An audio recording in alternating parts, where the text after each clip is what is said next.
오늘은 우리 신명기에서 제6계명, 7계명, 8계명 살인하지 말라, 간음하지 말라, 도둑질하지 말라 하는 세 계명을 성경은 우리에게 어떻게 설명해 주는지를 만나는 그런 시간입니다. 먼저 영상을 하나 보도록 하겠습니다. I haven't in my life experienced easy decision making on major decisions, but one of the simplest and clearest decisions I've had to make is this one, because circumstances dictated it. Muriel, now, in the last couple of months, seems to be almost happy when with me, and almost never happy when not with me. In fact, she seems to feel trapped, becomes very fearful, sometimes almost terror. And when she can't get to me, there can be anger. She's in distress. But when I'm with her, she's happy and contented. And so I must be with her at all times. And you see, it's not only that I promised in sickness and in health, till death do us part, and I'm a man of my word. But as I have said, I don't know with this group, but I've said publicly, it's the only fair thing.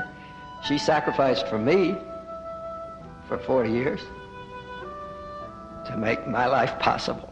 So, if I cared for her for 40 years, I'd still be in debt. However, there's much more. It's not that I have to, it's that I get to. I love her very dearly, and you can tell it's not easy to talk about. She's a delight. It's a great honor to care for such a wonderful person.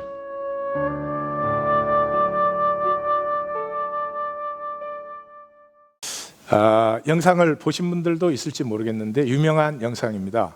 콜롬비아 인터내셔널 유니버시티의 그 총장이신 로버슨 맥킬퀸 총장의 부인인 뮤리엘이 그 알츠하이머가 걸렸습니다. 그런데 알아보지 못하는데도 남편이 옆에 있으면 안정되고 또 기분도 좋아하고 그러는데 남편이 없으면 불안해하고 심지어 굉장히 화를 내고, 그래서 굉장히 유능하고 존경받는 총장직을 수행하고 계셨는데 아내를 24시간 돌보기 위해서 총장직을 사임한다 하는 그런 연설이어서 참 많은 분들이 감동을 받았습니다. 이 영상에서 우리가 만나는 것은 약속이라고 하는 것은 어떤 조항을 지키는 게 아니죠. 나하고 이렇게 말을 했다 그래서 그걸 지킨다가 아니고, 약속은 그것보다 훨씬 더 깊습니다. 약속이 존재이고 약속이 인격입니다.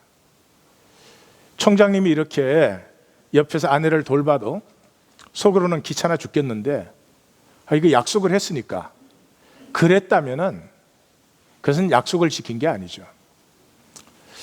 약속을 지킨다는 말 속에는 중심의 진실이 있어야 되는 거죠.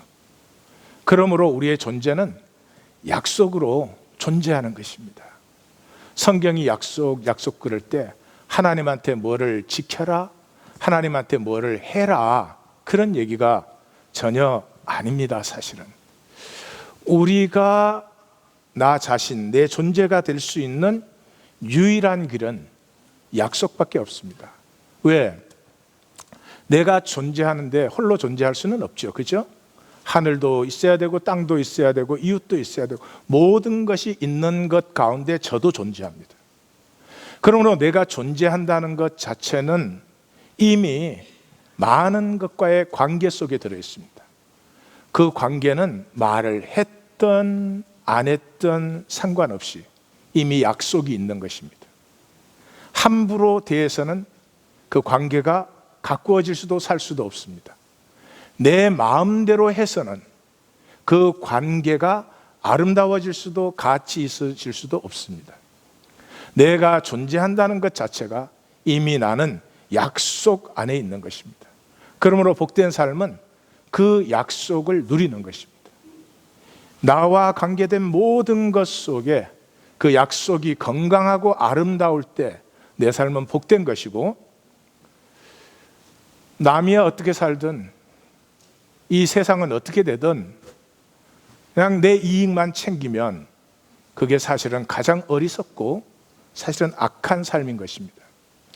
이 약속을 지키는 길은 하나밖에 없죠. 중심의 진실함과 자원함입니다. 약속을 지키는데 안 지키면 맞으니까, 그건 지키는 게 아니죠. 이것을 쉐마라고 합니다. 모세 오경은 이 쉐마를 가르쳐 주기 위해서 창세기에서부터 지금 우리가 나누는 신명기까지 이렇게 흘러오고 있는 것입니다. 자, 이 약속을 우리 다 지키고 싶죠. 누리고 싶죠. 그렇지만 약속을 지키는 사람은 극히 드뭅니다. 당장 부부 간에도 저 맥큘킨 총장님처럼, 아내가 나를 필요한다고 해서 총장직을 딱 내려놓고 24시간 아내를 돌볼 것이다 하고 하는 분은, 그런 남편은 별로 많지 않을 것 같아요. 그 핵심의 이유 가운데 우리가 죽음을 모릅니다. 저는 성경을 읽을 때마다 이제 그런 생각을 합니다. 하나님과 마귀 사이에 팩이 하나 돼 있는데 그게 마귀가 좋습니다. 다 가르쳐 주셔도 됩니다. 모든 걸 다 하셔도 됩니다. 그러나 인간이 죽음을 알게 하셔서는 안 됩니다. 그래서 하나님이 동의하신 것 같아요. 왜냐 그러면 죽음을 알면은 하나님 믿는 게 아무런 의미가 없어집니다. 죽음의 순간에는 진실을, 우리가 그렇게도 가리고 그렇게도 억눌러 놓는 진실을 죽음의 시간에는 다 만납니다. 죽음의 시간에 이런 분 없어요. 와, 돈 100만 불 더 벌었어야 되는데, 또 학위를 하나 더 땄어야 되는데, 그 삼겹살 한 번 더 먹고 가야 되는데, 그런 분 없지요. 왜? 죽음의 시간에는 더 이상 허상으로 나를 가릴 수가 없어집니다. 왜 사랑 못했을까? 사랑하면 되는데 왜 좀 가치 있게 못 살았을까? 좀 불편해도, 좀 어려워도 가치 있게 살 수 있었는데, 죽음의 순간에는, 육체를 벗을 때는 거짓을 벗는 것이기 때문에 진실과 직면할 수밖에 없습니다. 그래서 이 땅에 육체로 사는 동안 마귀는 한 가지를 딱 모르게 합니다. 죽음을 모르게 합니다. 성경을 읽어보시면 성경이 말하는 죽음은 우리가 생각하는 죽음과 전혀 다른 것이라는 것을 볼 수 있습니다. 창세기 2장에서 벌써 그러죠. 이 나무의 실과를 먹는다면 내가 정령 죽으리라. The day you eat of it, you shall die. 정확한 번역으로 한다면 먹는 그 순간부터 너는 죽음으로 산다, 그런 뜻입니다. 우린 다 죽음으로 살고 있습니다. 우리는 생명을 사는 것처럼 느끼지요, 속아서. 요한복음에서도 예수님이 그러죠. 나는 부활이요 생명이니 나를 믿는 자는 죽어도 살겠고 무릇 살아서 나를 믿는 자는 영원히 죽지 아니한다. 그 죽음이 우리가 생각하는 죽음이라면 예수님은 난센스, 무슨 얘기를 하고 있어? 지금 살아있는 사람들한테 얘기하는 거 아니에요. 근데 내 말이 들려야 너희가 살아난다는 거죠. 만약에 너희가 살아있는 자라면 영원히 죽지 아니한다라는 거죠. 전혀 다른 죽음이죠. 5장에서는 죽은 자들이 하나님의 아들의 음성을 들을 때가 오나니 곧 이때라 듣는 자는 살아나리라. Again, 살아있는 사람에게 말하는데 살아나야 된다라고 말하는 것이죠. 성경의 죽음은 아주 쉽게 얘기하면 떠내려가는 것입니다. 살아있는 사람은 이 세상 문화는, 이 세상의 현상적인 가치는 마귀가 우리를 속여서 만들었기 때문에 죽음을 향해서 굉장히 급물살로 흘러가고 있습니다. 생명이 없이는 이걸 절대로 거스를 수가 없습니다. 생명이 있으면 또 반드시 거슬리게 되어 있습니다. 죽음으로 떠내려가지 않습니다. 그래서 죽음을 살고 있는 증거는 떠내려가고 있습니다. 떠내려가는 사람의 마음은 뭘까요? 열심히 살죠. 우리가 사는 것처럼 마귀가 속이니까 열심히 살고요. 돌아보면 왜 이렇게 살았지? 그래서 내가 떠내려온 것을 만나는 것이죠. 마귀가 우리가 죽음을 만나면 우린 다 돌아서 버리기 때문에 살아있는 것처럼 느끼게 해줘야 됩니다. 생명을 사는 것처럼 느끼게 해줘야 됩니다. 그래서 뭐를 주었습니까? 거짓 자유를 주었습니다. 우리 모두는 다 자기 마음대로 삽니다. 자기 마음대로 결정을 합니다. 제가 아무리 부탁하고 당부를 해도 소용이 없습니다. 자기 마음대로 결정합니다. 그 자유처럼 느껴지거든요. 그런데 어떻게 해요? 살고 나서 보면 내가 정말 살고 싶은 생명의 소원은 안 살고 엉뚱하게 살았어요. 살고 나면 내 자신이 값어치 없이 느껴지고 천박하고 추하게 느껴지는 욕망을 따라 살았죠. 이 얘기를 아주 잘해주는 것이 로마서 7장입니다. 로마서 7장에서 이렇게 시작을 이렇게 합니다. 새로워지는 것은 기는 죽는 것뿐인데 내가 죽는 게 아니고 남편이 죽어야 된다 이래요. 남편이. 그래서 여인의 예를 들죠. 여자가 결혼을 했는데 그럼 그 남편에게 매여 있다. 근데 그 남편이 죽으면 새 남편에게 가도 이것이 위법이 되거나 뭐 그런 것이 아니다. 그러니까 이 여인이 자유한 길은 전 남편이 죽어야 되는 것이다. 이 거짓 남편이 죽어야 되는 것이다. 그러면서 그 거짓 남편에 매여 있으면 사망 열매를 맺을 뿐이다. 죽음은 벗어났는데 그러면 율법이 이게 이제 이 전 남편 노릇을 하고 있는 건데 율법이 악한 것이냐? 그건 아니다라는 거죠. 죄가 율법을 속여서 그렇게 만든 것이죠. 다시 말해서 우리가 십계명을 지금 보고 있는데 십계명이 계명이면 우리는 다 죽은 것입니다. 근데 십계명이 하나님의 가슴이면 이것이 우리를 살려냅니다. 그래서 신명기는 십계명이 계명이 아니고 하나님의 가슴인 것을 이렇게 만나게 해주는 거죠. 예. 그래서 죄가 속여가지고 육신에 속하여 내가 죄 아래 팔렸다. 그래서 원하는 선은 행하지 아니하고 원치 않는 바 악을 행하는도다. 죄의 법이 나를 사로잡았구나. 그러면서 오라 나는 공고한 사람이라도 이 사망의 몸에서 사망의 몸은 사망의 삶을 살고 있습니다. 생명을 살고 있는지 인생에 한 번은 심각하고 정확하게 스스로 성찰하셔야 됩니다. 사도 바울은 이 사망의 몸에서 누가 나를 건져내랴 다음에 그러므로 우리 주 예수 그리스도로 말미암아 하나님께 감사하리로다 라고 말을 하면서 8장에 은혜의 삶을 얘기하고 있습니다. 여기에도 우리 기독교가 쏘가 있어요. 다시 말해서 옛 남편에 대하여 죽게 만들었어요. 예수 그리스도의 십자가로 말미암아 옛 남편 거짓 율법이 죽었습니다. 율법을 따라 예수를 죽였잖아요. 예? 그 계명된 율법을 따라 예수를 죽였는데 예수가 안 죽었거든요. 살아날 뿐만 아니라 영광을 받았거든요. 그러니까 거짓이 드러나고 이 거짓 율법이 죽었습니다. 옛 남편에 대해서 죽었어요. 이건 하나님의 은혜예요. 우리가 여기에 대해서 할 수 있는 것이 아무것도 없습니다. 전적인 은혜입니다. 여기서 딱 끝나게 만들어요. 전적인 은혜예요. 그 내가 믿습니다. 할렐루야 주님의 은혜 감사합니다 했어요. 그게 뭘 바꿉니까? 아무것도 안 바꿔요. 기독교의 멤버 만드는 것 외에는 아무것도 안 바꿔요. 실제적인 것은 언제 바뀌느냐? 사도 바울은 간단하게 설명합니다. 전 남편이 죽고 새 남편을 만났으면 새 남편하고 살면 돼. 새 남편하고 살면 돼. 그러니까 전 남편들은 죄송합니다 오늘.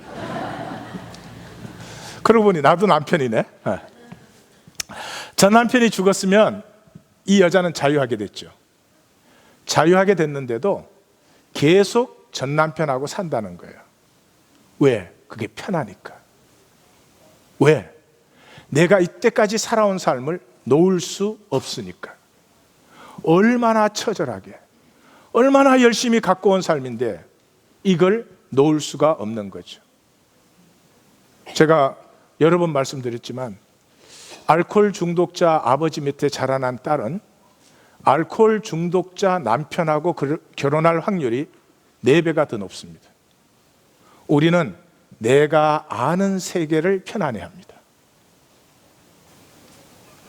내가 알고 내가 살아온 삶이 너무 편합니다. 그것을 벗어나는 것은 죽음같이 느껴집니다. 그래서 하나님이 자유케 했지만 은혜를 살지 않습니다. 나 주일 지켰어. 나 기도해. 나 예수 믿거든. 이러지 자유하게 된 그 삶을 누릴 생각은 하지 않습니다. 신명기가 창세기부터 흘려서 총결론이 무엇입니까? 너희 앞에 복과 저주가 있다. 생명과 사망이 있다. 너희는 생명을 택하고 복을 택하라. 이제 생명을 살고 복을 살아야 되는데 옛날 살던 방식이 너무나 편안한 거죠. 예. 자, 그러면 이제 6계명, 7계명, 8계명으로 들어갑니다. 살인하지 말라, 간음하지 말라, 도둑질하지 말라인데 이것이 우리가 계명으로 생각하는 살인, 간음, 도둑질이 아니라고 하는 것은 예수님이 이미 다 말씀하셨죠? 살인 안 했다고 계명 지킨 것 아니다. 형제에게 노하는 자, 예, 화내신 적 있으세요? 그럼 끝났어. 지옥이야. 예. 예, 그 정도도 아니고 형제를 보고 라가라고 한 자, 쟤는 왜 이렇게 생각이 없을까?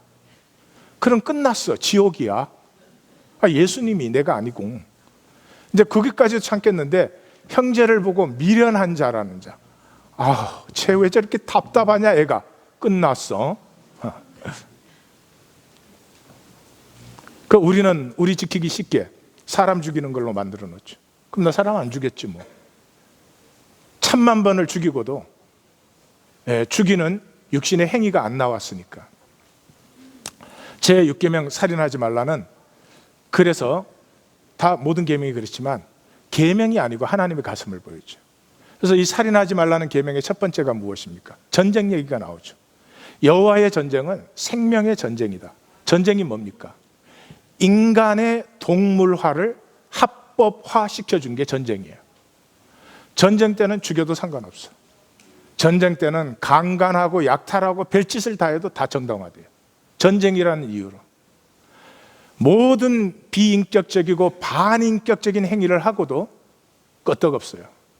전쟁이니까.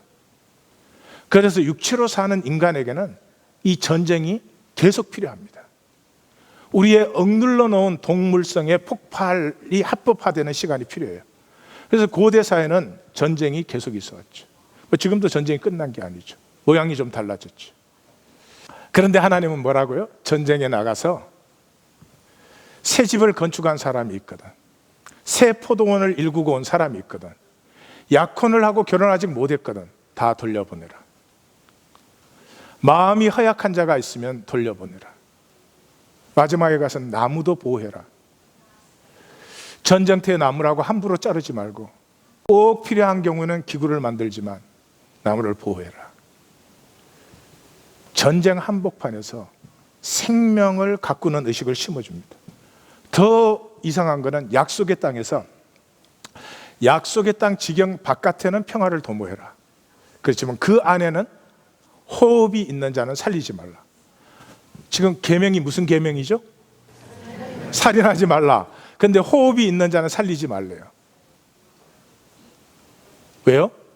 모든 가증한 일을 본받게 하여 여호와께 범죄케 할까 함이라. 여러분, 뭐가 가증하죠? 가증이라는 말 많이 쓰지만 막상 물어보면 답하기 힘드시죠? 뭐가 가증하죠? 섞이면 가증이에요. 네. 어떤 사람이 나를 좋아한다 그래요. 그런데 좋아하는 그런 마음도 물론 있겠지만 또 뒤로는 나 욕하고 댕겨. 그거를 가증하다 그래요. 인간은 얼마나 가증한지 말도 못해요. 섞이는 것이 가증한 것이죠. 구약 역사 전체가 뭐예요? 이스라엘은 여호와 하나님을 섬기는 백성 아니에요. 근데 계속 바알과 섞이죠. 그것이 어디에서? 이 섞이는 문화에서 오는 거라는 거죠. 자, 그래서 이 하나님 안에서 누리는 생명은 이 섞인 것이 깨끗해지지 않으면, 심판이 먼저 없으면 생명이 절대로 있을 수가 없어요. 그래서 이렇게 말하죠. 이 약속의 땅은 세계 배꼽 땅입니다. 여기가 거룩해지면 그 거룩함이 전 세계에 번지고, 여기가 썩으면 여기 썩은 물결이 전 세계로 나아갑니다. 그렇죠? 유럽과 아시아와 아프리카, 인류 역사의 95% 이상이 이 3개 대륙에서 진행이 되었고, 그 배꼽이 약속의 땅이에요. 그런데 그 땅이 더러워지면 어떻게 해요? 주민을 토해낸다고 합니다. 토해낸다고 해요. 성경을 읽으신 분이면 여기서 벌써 생각이 나죠. 신야에 가서 제일 마지막 결론에서 지상 7교회의 마지막 교회, 라오디게아 교회, 라오디게아 교회를 하나님이 너무 역겹다. 너무 역겹다. 왜? 섞여서 차지도 않고 뜨겁지도 않고. 그래서 내가 너를 1. 꼬집어 주리라. 2. 막 때려줄 거야. 3. 토하여 내리라. 이 말이에요. 심판이 없이는 새 생명은 시작되지 않습니다. 예레미야 선지자, 남왕국을 심판하기 위해서 세우신 선지자를 불러서 제일 첫 말이 무엇입니까? 너로 뽑고 파괴하고 파멸하고 넘어뜨리고, 그것이 끝난 후에야 건설하고 심게 한다. 끝이 있어야 새 일이 일어난다. 우리의 문제는 놓을 수가 없어요. 얼마나 내가 피땀 흘려서 산 삶인데, 이 현재 나, 자기도 별로 기뻐하지 않는, 얼마나 공들여서 이 모습 만든 건데, 이 이미지 만드는 것인데, 그걸 놓을 수가 없어요. 우리는 못 놓습니다. 성령의 도우심이 아니면 우리는 못 놓습니다. 저는 성도님들이 구할 수 있으시기를 바라요. 오순절을 바라보면서 우리가 나아가고 있는데 정말로 구하시기를 바라요. 예수님은 이것을 이렇게 말하죠. 자기 목숨을 구원하고자 지키는 자는 반드시 잃을 것이고, 자기 목숨을 잃는 자는 찾게 된다. 죽음의 삶이 끝나야 생명의 삶이 출발이 되는 거죠. 그래서 그 핵심이 항상 처음에 나오지만 뭐예요? 두려워하지 말라, 내가 너와 함께한다. 내가 너와 함께하면 내가 싸운다. 그 핵심이 뭡니까? 겁내지 말며 두려워 말며 떨지 말며 놀라지 말라. 말라. 뭐를 말라? 두려워 말라. 이 두려워 말라가 무슨 뜻인가? 정리해서 보도록 하겠습니다. 그 다음에는 이 생명의 실제를 누리는 것, 살인하지 말라죠. 생명의 실제를 누리는 것이 무엇인가 하는 것이 나오는데, 이것은 한마디로는 더불어 살기, 연대성을 느끼는 것입니다. 생명을 산다는 의미는 너와 내가 단절된 것이 아니고 너와 내가 함께 살아간다는 것을 느끼는 것을 생명을 산다는 것이죠. 그래서 살인자를 알 수 없는 이제 시체가 생겼어요. 그때도 가장 가까운 성읍에서 장로들이 나가서 그 사람의 인적이 없는 맑은 흐르는 물이 있는 데서 멍에 메어보지 않은 암송아지에 목을 꺾고 거기에 무죄함을 고백하고, 그리고 제사장이 이 복을 빌어라, 그렇게 되어 있죠. 여러분, 우리는 살인 시체가 나타나면 어떻게 합니까? 살인한 사람을 찾아가지고 감옥에 쳐넣습니다. 그리고 해결했다, 이렇게 말합니다. 무슨 해결이, 그런 해결이 있습니까? 아니, 무슨 해결이 해결했는데 날이 갈수록 늘어납니까? 우리 인간의 의식은 살인하지 말라뿐만이 아니고요, 약속뿐만이 아니고 죽음, 이게 근본이 거짓이기 때문에 몽땅 거짓입니다. 범죄 해결 안 했습니다. 날이 갈수록 더 벗어납니다. 성경 말씀대로 한번 해보십시오. 누가 죽였는지도 알 수 없는 시체가 생겼을 때 그 성읍의 대표들이 전부 함께 나와서 이 삶을 지켜주지 못한 우리, 이 삶에 함께하지 못한 우리의 죄와 아픔을 고백하고, 이 사람은 이렇게 되었지만 이제 함께 살아가는 우리 중에 누구도 이러한 무죄한 피를 흘리는 자가 없게 하자 라고 한번 같이 다짐해 보십시오. 범죄와 무법한 일이 생길 때마다 저 사람이 나쁜 사람이고 저 사람이 살인자가 아니라 저 사람이 저렇게 살인자가 된 곳에는 우리 모두의 책임이 함께 연결되어 있는 것을 이 사회가 고백할 수 있다면 새로워집니다. 뿐만 아니라 남보다 돈을 과도하게 많이 버는 사람도 지 혼자 잘나서 번 게 아니고요, 여기 우리가 함께함으로 내게 생긴 이익이니 마땅히 함께 나눌 것이라, 그런 것이죠. 그 다음 본문은 제 가슴을 감동케 하는 본문이에요. 전쟁에서 포로 여자를 잡았어요. 그 여인을 자기 아내로 맞이하려거든 한 달 동안 그 부모를 위해서 곡을 하래요. 생각해 보십시오. 포로의 여자야. 강간해도 상관없어요. 누가 뭐라고 그러지 않습니다. 그 여자를 그렇게 값어치 없이 취급한다면은 머지않아 그 여인의 값어치를 못 느끼기 때문에 실증이 날 것입니다. 여자 쪽에서도 마찬가지입니다. 어쩌다 팔자가 나빠서 포로가 되는 바람에 저 남자하고 살아야 돼. 어떻게 아내가 되겠습니까? 그런데 그 여인의 가족과 부모를 위해서 한 달간 남자가 곡을 하는 사이에 이 여자가 포로가 아니고 하나의 소중한 사람이고 생명이고 삶이고 그것이 느껴지고, 그 기간 동안에 여자는 여자대로 내가 운 없어서 포로로 잡혀와서 이 남자하고 사는 게 아니라 이 남자를 자기의 남편으로 받아들일 준비가 되지 않겠습니까? 이것이 생명을 사는 것입니다. 근데 14절에 보면 또 이상한 얘기가 나와요. 그 남자의 마음이 또 바뀌나 봐요. 그 여자가 싫어지면 절대로 돈 받고 팔지 말아라.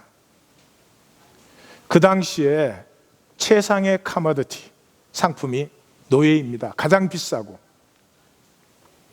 그래도 절대로 돈 받고 팔지 말아라. 너 아내였지 않느냐. 헤어질 때도 존중하고 귀하게 대접하라. 이것이 생명을 사는 것입니다. 장자 상속권에서는 미워하는 아내의 아들이 장자일 경우에도 네 마음대로 하지 말고 그 아들의 아픈 마음을 먼저 품어주어라. 패역한 아들은 죽이며. 왜요? 약속의 관계의 출발점이 부모 자식 관계입니다. 부모 자식 관계가 약속의 관계가 아니면 나머지 관계는 다 약속의 관계 될 수 없습니다. 그래서 죽이며. 우상 숭배자의 시체는, 우상 숭배는 뭐 한 사람이죠? 예, 약속을 깨트린 사람이죠. 그런 사람은 눈에 띄게 하지 말아라. 없애버려라. 형제의 소와 양과 의복은 그놈이 네가 싫어하는 원수라 할지라도 길을 잃었으면 찾아주고 넘어졌으면 이렇게 세워줘라. 새 집에서 알을 취할 때 알은 취하더라도 어미는 놓아주어라. 새 집을 지을 때 거기는 슬라브 지붕이죠.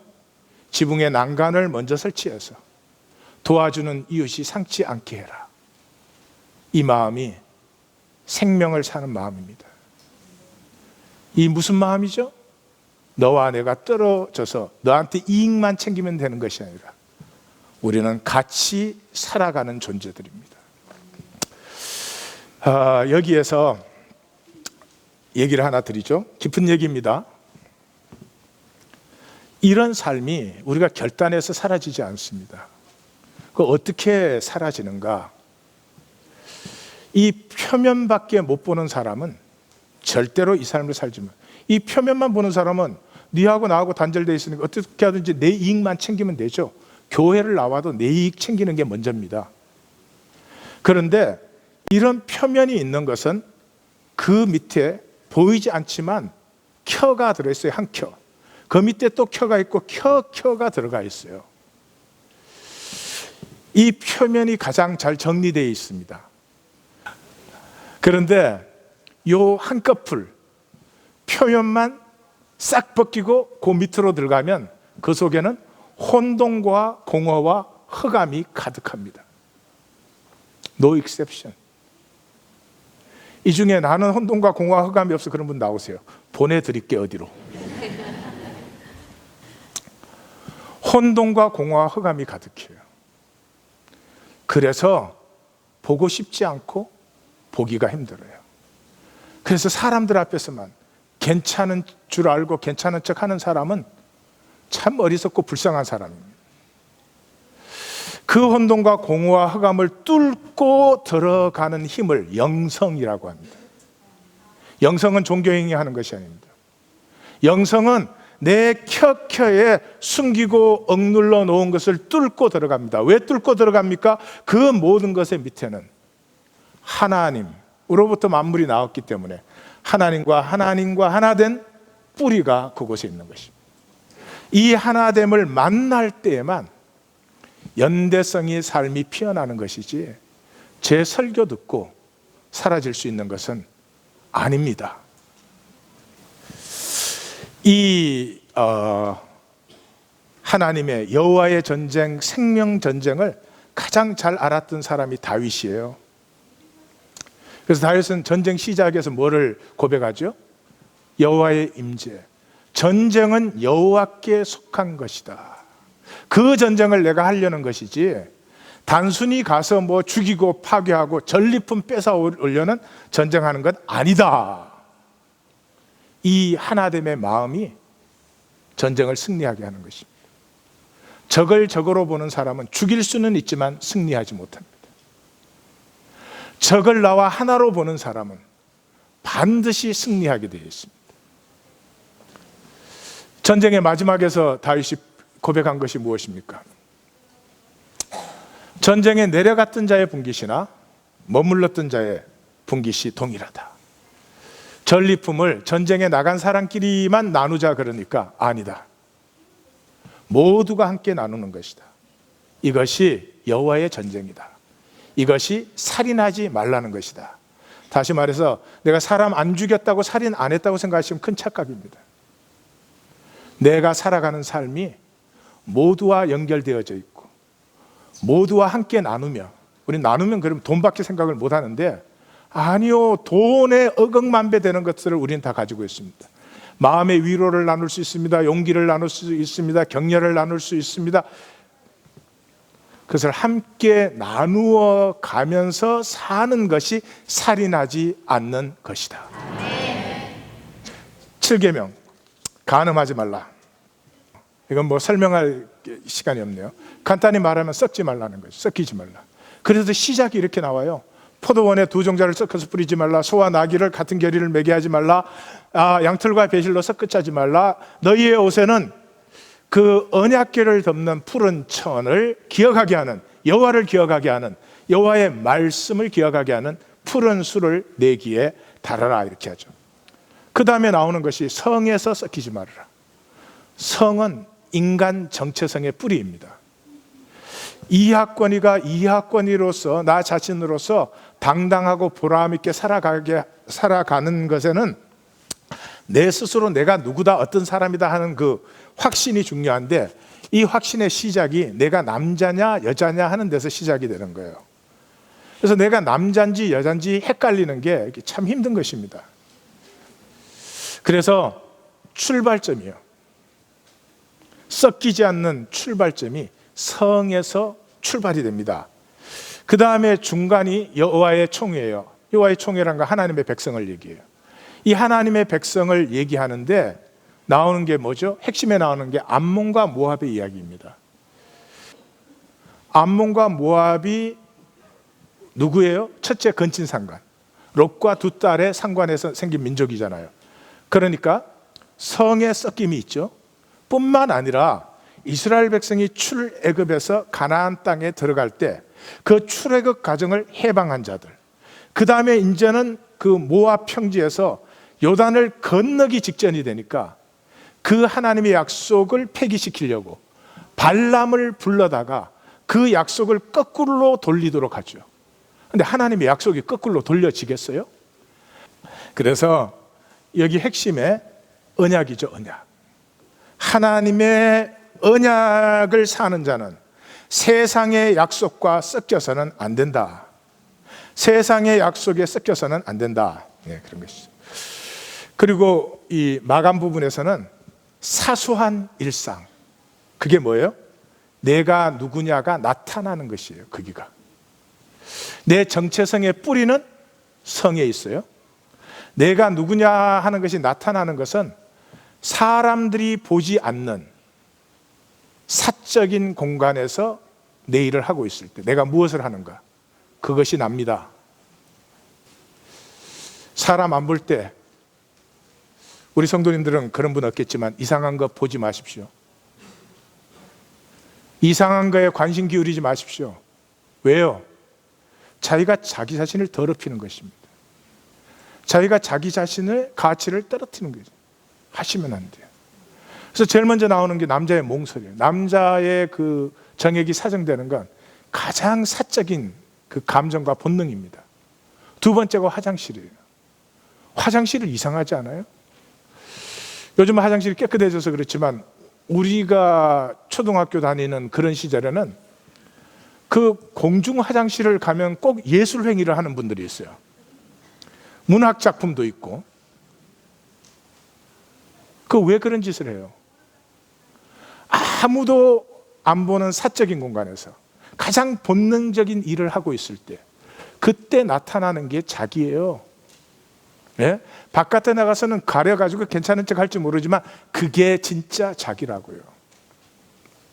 그래서 그런 가장 본능적이고 사적인 자리에서도 하나님과의 언약을 기억하는 삶, 그것이 생명의 존귀함을 사는 삶이다. 그래서 그 탈출한 노예, 그 고대 건동에서는 다른 나라에서 탈출해 온 노예, 이건 뭐 가장 연약합니다. 잡아 죽여도 때려 죽여도 내 집에 두고 노예로 부려먹어도 누가 뭐라고 하겠습니까? 그 탈출한 노예에게 긍휼을 베풀어라. 그리고 창기와 남창의 소득은 예물이 될 수 없다. 예배는 삶과 연장선상에 있는 것이다. 예배를 드리는 자는 삶에서도 예배 드리는 가치가 계속 지속되어야 된다. 이것이 이제 7계명, 간음하지 말라, 썩히지 말라는, 8계명은 도둑질하지 말라입니다. 이것도 역시 보시면 우리가 생각하는 계명으로서의 도둑질하지 말라가 전혀 아닌 것이죠. 시작하자마자 뭐라 그럽니까? 동족에게 이자 받지 말아라. 서원 함부로 하지 말아라. 서원 왜 합니까? 자기한테 뭐 필요해서 하는 거죠. 뭐가 됐든지 자기한테 절실해서. 그렇지만 내게 아무리 필요하고 내게 아무리 중요해도 함부로 하지 말아라. 그리고 만약 한 것이라면 꼭 속히 갚으라. 그 다음에 줄인 자는 누구 포도원을 들가든 누구 포도밭에를 가든 마음껏 먹게 해라. 무슨 얘기하고 있습니까? 여기 사유. 이 자본주의 사회의 근간이 되는 사유. 내 거 있습니까? 정말로 내 거 있습니까? 죽을 때도 붙들어지는 내 거 있죠? 있습니까? 없습니다. 하나님이 주신 생명뿐입니다. 근데 세상은 이 사유라는 허상을 만들어 가지고 이렇게 못 살 세상을 만들어 둡니다. 아니 어쩌자고 아침에 눈 뜨면 굿모닝하고 같이 살면 되잖아요. 아침에 눈 뜨면 폭탄 두르고 공항으로 간단 말이에요. 아니 왜 그렇게 살아요? 내 거를 바이올레이트 했기 때문에. 맞기는 맞아요. 근데 내 거는 없어요. 사유의 허상, 내 것이 어디 있습니까? 나누지 않으면 다 썩는 것입니다. 나눌 때 생명이 되는 것이고 나눌 때 다이내믹이 되는 것이죠. 그리고 이 8계명의 한가운데는 이상한 얘기가 나오죠. 이혼한 아내와 재혼을 금지시켜요. 이 무슨 말인가? 아니 다시 회복되면 좋은 거 아닌가? 그런 얘기가 아니죠. 결혼은 약속의 출발점이죠. 창세기가 시작되고 제일 첫 번째 약속이 결혼관계에서 이루어졌습니다. 결혼이 중요한 것이 아니고 결혼이라는 것을 통해서 약속을 하나님은 이 땅에 심고 있습니다. 근데 그 약속을 자기 마음대로 폐기했다가 이랬다 저랬다 그렇게 하지 말라는 거죠. 그러면 그 삶에는 약속의 존엄이라고 하는 건 있을 수가 없다는 거죠. 지금 우리 식으로 하면 굉장히 어색하겠습니다만은 사랑하는 성도님들, 정말 내 삶과 내 가진 것이 사유라면 우리는 엄청난 저주를 받은 사람입니다. 내가 지켜야죠. 어떻게 하든지 너한테 있는 거 뺏어서 내게로 옮겨야죠. 얼마나 불안하고 두렵습니까? 얼마나 이것이 작아지면 걱정 근심이 많아집니까? 그게 사유의 삶입니다. 그렇습니까? 아니면 정직하게 성도님들에게 제가 물어봅니다. 지금 내가 이 시간 이 자리에 이 모습으로 있는 것은 이 역사 전체를 인도하시는 하나님의 크신 섭리 안에서 내가 이 자리 이 시간 이 모습으로 나와 이 역사에 나누어져야 될 것이 반드시 있기 때문에 하나님이 나를 이렇게 있게 하신 것입니까? 너희 앞에 생명과 사망을, 복과 저주를 너희 앞에 두었다. 생명을 택하라. 이 8계명의 결론은 그렇게 맺습니다. 약점 이용하지 말고 존중하라. 새신랑이 군대 징집을 당하면 적어도 1년은 아내를 즐겁게 하라. 여러분, 이 성경에는 이런 것이 나옵니다. 최선을 제시하고 있지만 동시에 육체로 살아야 되는 우리를 위해서 최소의 한계를 우리에게 제시하고 있습니다. 전쟁 없이 결혼을 하면 평생 행복하게 살아야 되는 게 당연하죠. 근데 너희의 육체의 삶에서 너희 그렇게 살 수가 없다면 최소한도 결혼한 새신랑과 새신부가 1년은 서로 즐겁게 살 수 있게 해줘야 되지 않느냐. 형제 가난한 걸 이용해가지고 맷돌을 전당 잡는다든지, 형제가 가난한 걸 이용해서 유인해가지고 종으로 팔아먹는다든지, 이런 짓을 절대로 하지 말라. 저는 우리 인류가 이제 하나님의 음성을 들을 때가 오지 않았나. 어떻게 이렇게 더 사나? 우리가 하나님의 뜻을 이룰 수도 없는 것이고 그건 하나님에게 달린 것이고 우리가 뭐 하나님에게 정말 선하고 의로운 삶이 될 수 없지만 최소한도의 것만 우리가 서로 존중해 주어도, 저 사람이 무슨 잘못을 했어도 그 사람이 하나님의 형상이라는 한 가지 이유만으로 정죄받고 판단받고 욕먹어서는 안 되고요. 격려를 받아야 마땅한 것이고, 아무리 부족하고 못났어도 너는 안 되라고 거절당해서는 되지 않습니다. 최소한입니다. 사랑하고 존중해주는 못해도 최소한의 한계만 서로 존중할 수 있습니다. 이 지구는 지금보다 억만 배가 더 살기가 좋을 것입니다. 정리하겠습니다. 3가지. 첫째, 두려움의 뿌리입니다. 두려운 사람은 내가 컨트롤해야 됩니다. 상황과 조건이 내 뜻대로 안 되면 엄청나게 두렵습니다. 잠을 못 자는 사람도 있어요. 조금 뭐가 안 되면 잠을 못 자요. 그런 분들은 하나님 교회로 불러오십시오. 대번에 잠이 듭니다. 그냥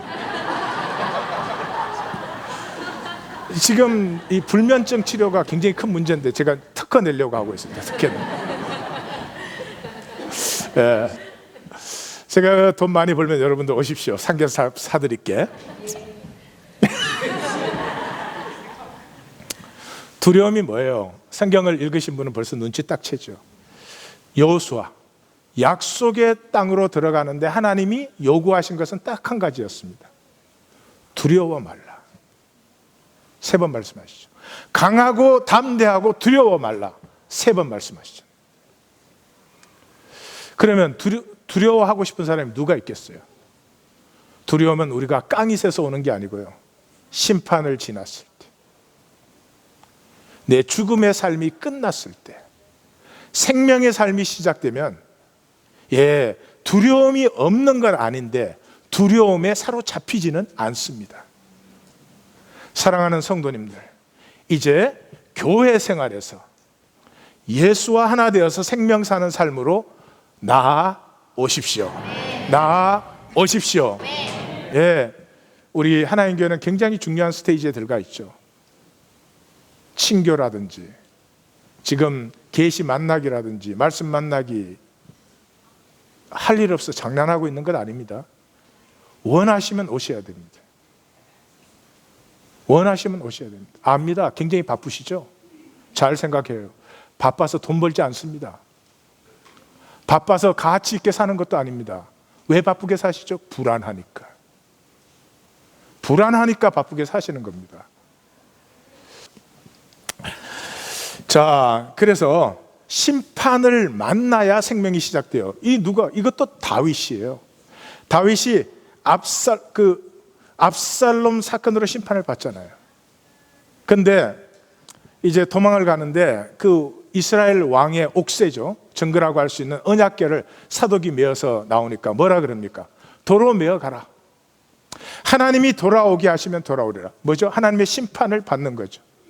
내게 어렵고 힘든 일이 생겼을 때 싸우셔야 손해만 보고 고생만 하십니다. 심판을 받아들이십시오. 옆에 분에게 말해주세요. 우리의 심판은 긴 설교야. 여러분의 심판을 아주 잘 받아들이고 계세요. 그 다음에 또 뭐라고요? 심의가 나와가지고 저주하잖아요. 사울의 성육신 막 저주하니까 그 다윗의 장군들이 가서 저놈을 죽이고 오겠습니다. 그러니까 다윗이 뭐라고요? 여호와께서 저로 저주하라고 하는 거 아니냐. 왜 그를 맡겼느냐. 심판을 딱 받아들입니다. 심판을 받아들인 다음에 성경을 한번 자세히 읽어보십시오. 놀라운 일들이 연속적으로 일어납니다. 첫째, 다윗의 왕위가 남북 왕국의 통일왕으로 완전히 회복됩니다. 그 다음에 자신이 회복됩니다. 이 압살롬에 대해서 조금의 원한도 없이 압살롬의 그 아들의 죽음을 너무나 슬퍼합니다. 그 다음에 심의, 끝까지 사울의 성육식으로 다윗을 저주했던 심의가 자원하는 마음으로 나와서 중심의 진실함으로 다윗을 왕으로 인정하죠. 그 다음에 사울의 후계자 무비보셋이 역시 스스로 다윗 앞에 복종합니다. 그 다음에 바실레라라고 하는 그 중요한 족장이죠. 족장들이 북왕국 쪽은 항상 다윗에게 불만이었어요. 근데 완전히 다윗에게 복종합니다. 그리고 남북의 갈등이 처음으로 봉합됩니다. 그리고 그 세바라고 하는 불평 세력이 제해지고 마지막 남은 과제 기브온, 여호수아에서 여호와의 이름으로 언약을 맺은 이 기브온을 사울이 어떻게 합니까? 사울이 그들을 죽이고 그 전과를 이용하죠. 그 원한을 다윗이 풀어줍니다. 다윗은 자기의 삶에서 그동안에 산 삶이 아니고요, 이 심판을 받아들였을 때 합력하여 이루어지는 선, 여기저기 그렇게 열심히 살았지만 부서지고 폐해하고 망해진 자리들이 갑자기 일어나서 하나로 인터그레이트 되면서 하나님의 꿈, 여호와의 꿈, 다윗의 꿈을 이루는 것을 볼 수 있습니다. 끝까지 육신의 삶을 붙들지 마십시오. 붙들지 마십시오. 지금까지 내가 복되지 않았고요, 앞으로도 복되지 않습니다. 열심히 사신 것 압니다. 얼마나 처절하게 살았는지도 압니다. 그래도 놓으셔야 됩니다. 놓으신다고 하나님이 뺏어가지 않습니다. 100배로 더하여서 주십니다. 심판을 만나시는 두려움 없는 용기를 누리시기를 주의 이름으로 축원합니다. 이 일이 있은 후에 다윗이 찬양하죠. 그리고 고백이 나오죠. 그 다음에 다윗의 길벗들, 다윗과 하나가 되었던 모든 사람들을 다윗이 기쁨으로 감사합니다. 그 다음에 받는 것이 예루살렘이죠. 예루살렘이 뭐예요? 심판이 지난 임재 자리잖아요. 그리고 다윗의 모든 기사가 사무엘 하 마지막에서 재앙이 거쳤더라. 열왕기상에서 나오는 다윗의 기사는 솔로몬 기사입니다. 솔로몬 기사예요. 다윗의 진짜 기사는 여기서 끝나요. 재앙이 거쳤더라. 육신으로 사는 이 땅의 삶에서 우리 성도님들의 삶에 재앙이 거치시기를, 재앙이 거쳐야 됩니다. 생명 누려도 부족한데 언제까지 이 일을 하면 여기가 터지고 저 일을 하면 저쪽이 터지고 그렇게 사시겠습니까? 두 번째가 중심의 진실함입니다. 중심의 순수를 지키라, 섞이지 말라. 제가 이미 말씀드렸어요. 성에서 순결하라가 뿌리고요, 가장 사소한 사적 삶에서 순결이 잎사귀입니다. 나무는 잎사귀가 건강하면 모든 것이 분명히 건강한 것이죠. 그 한가운데 하나님의 백성은 중심의 참 가치를, 세상 헛된 가치, 비싼 거 사면 행복해, 이런 헛된 가치 섬기지 마시고요. 예, 좋은 학교 가면 잘 돼. 아니요, 저도 좋은 학교 갔는데 안 돼. 옆에 말해주세요. 보니까 확실히 알겠네. 그런 헛된 가치 섬기지 마십시오. 참 가치가 뭐예요? 하나님의 생명 내게 주셨어요. 정직하게 가꾸면 이 생명의 영광은 한이 없습니다. 세 번째, 사유의 허상에서 자유하십시오. 내 삶이 내 거야, 내 사유야. 그럼 어떻게 해요? 내가 지켜야 되잖아요. 내가 잘 만들어야 되잖아요. 불안, 두려운 것이, 모든 것이 여기서 나오는 것이죠. 내 사정 형편 따라서 내가 컨트롤하는 삶이 아니라 살아갈수록 하나님의 꿈과 하나가 되는, 살아갈수록 하나님의 꿈과 하나가 되는 그런 삶이 되십시오. 이것이 예수님이 제자들에게 마지막 하신 거죠. 부활하신 주님이 제자들 찾아왔어요. 뭐 했어요? 40일 동안 하나님 나라에 대해서만 말씀하셨어요. 하나님 나라에 대해서 말씀하셨다는 게 뭐예요? 제자들이 예루살렘까지 따라왔죠. 따라오는데 무슨 꿈 가지고 따라왔어요? 각자 자기 꿈. 예, 나쁜 뜻은 아니었어요. 이 세상이 새로워져야 된다는 것 때문에 따라왔는데 그냥 그 꿈에 살짝, 예루살렘에 가면 베드로가 나도 배제사장, 예, 야고보는 야제사장, 그럴 줄 알고 왔는데 그 꿈이 십자가에서 깨어지죠. 나는 물고기 잡으러 가노라. 그 깨어진 자리에 하나님 나라의 꿈을, 하나님의 가슴과 얼라인먼트를, 그 다음에는 생명이 막 피어나는 거죠. 생명이 막 피어나시기를 주의 이름으로 축원합니다. 기도하십시다.